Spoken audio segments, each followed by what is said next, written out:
All right, so a few of you had questions about my stove and Trangia, so I'll just show it to you really quick. So this is the only piece you'd need to make. This is titanium, but it could be aluminum. I just had some lying around from something else. So this is basically just an adapter ring that allows a different type of stove to go into the Trangia. So basically that just goes there, which gives you a new hole to drop this stove into. And my wife's about to make the second round of steak. So I'm gonna throw that back on for her. So basically, this is a stove called a Kojin by a company called Trail Designs. Trail Designs is what would be referred to as a cottage backpacking company. Cottage meaning they don't sell through any vendors, at least not that I know of.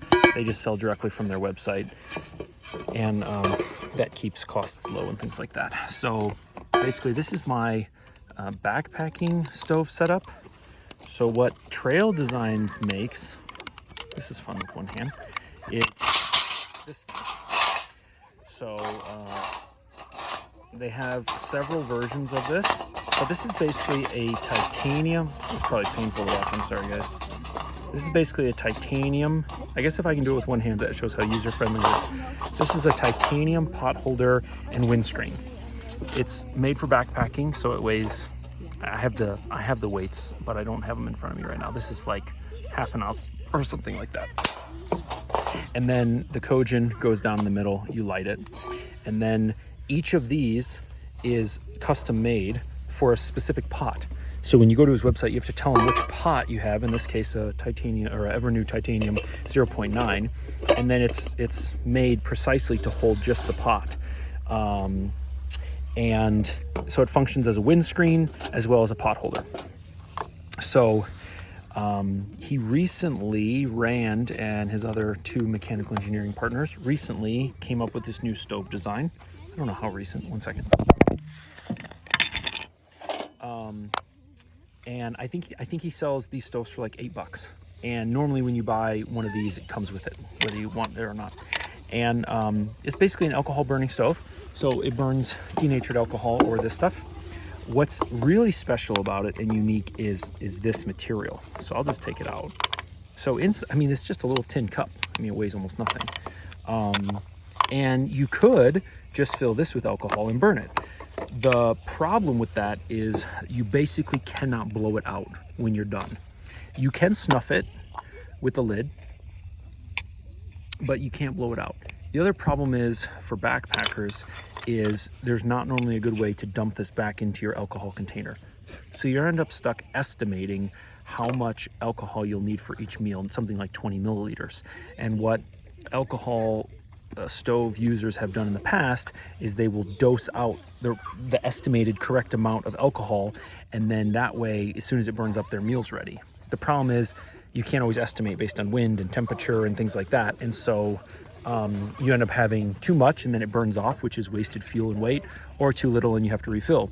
This holds, I think, 40 milliliters or 50 milliliters of fuel, and whatever you don't use just stays absorbed in this material.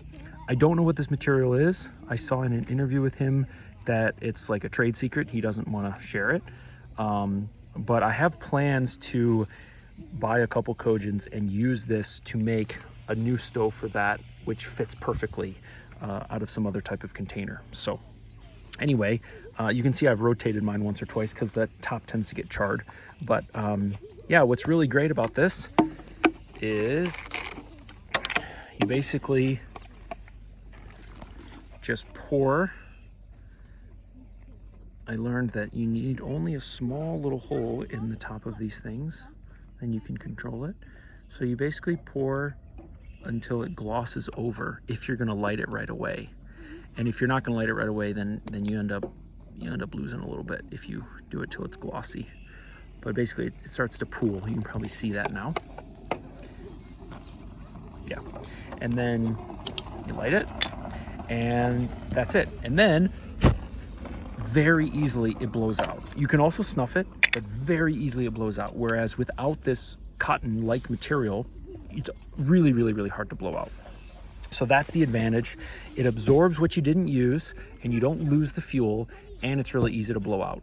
And I will say just subjectively speaking, last year for 30 days, we made coffee and breakfast and dinner on that thing, and we used the brass Trangia burner that comes with it. And this year for 30 days or more, we've been using this, and this is more efficient. We are going through less fuel per day, and we're using it the same amount, if not more. And I can only imagine it's because of this, because we haven't changed anything else. There's one other thing I was going to say. Oh, somebody asked me about the tinfoil. So we used that 30 days last year, never used the tinfoil, plus the previous 9 years. And then we've used it with tinfoil now for probably 50 days. The 35 we've done so far, plus 15 other days. We subjectively cannot notice any difference at all in terms of heating performance or anything like that. Of course, in theory, there's a certain amount of loss because more metal has to be heated up and the thermal mass and all of that. But I would say, practically speaking, no, there's no effect. We've never had the tinfoil burn up on us. I would say the only thing we have had is we'll poke a hole in it accidentally, and then the underside will have some residue in it, but it's still not even close to being as much as what we had with the nonstick.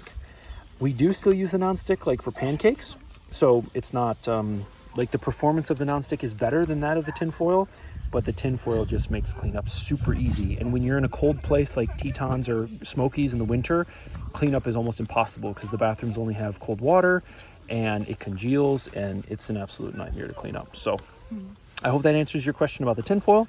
I hope that answers your question about the stove. I asked the owners of Trail Designs if they would make a bigger one of these to fit there. They said, interesting idea, thanks for the tip, but not in manufacturing yet. So maybe if more people ask, they would make them. I would love to see a bigger one that falls right into that slot. But until now, you just have to use a little adapter plate. I think it's worth it. The other thing that I like is we have two of these, one for this, one for that. And so, you know, if something were to happen, if we were to lose one, we have a backup. The last thing I was going to say, shoot, I can't remember. All right, I'll add it to another video. Sorry to make you listen for no reason. Traildesigns.com, check it out. And I hope that answers your question, guys. Take care.